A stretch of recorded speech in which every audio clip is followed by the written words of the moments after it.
Саламатсыздарбы бизнес партнерлор. Бүгін біз измельчитель менен пиязды майдалап көрөбүз. Артикулу 11422.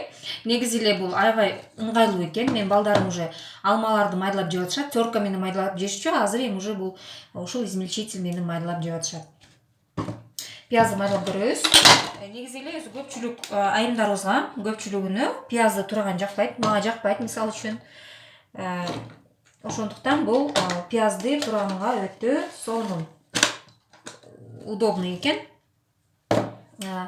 Ылдыйында да мындай резинасы бар экен. Бул койгонуңузда стол үстүнө койгондо сыгаланып кетпейт.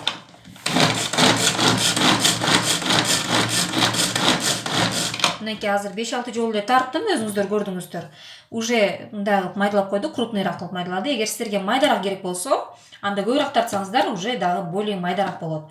Анан эң негизгиси бул өтө тез болот. Өтө тез убакыттын ичинде майдалайт экен дагы. Анан еще мындай баары текши формада, бирдей формада кылып мындай майдалап, сонун кылып майдалап коет экен. Сөзсүз түрдө ушул измельчительди алыңыздар.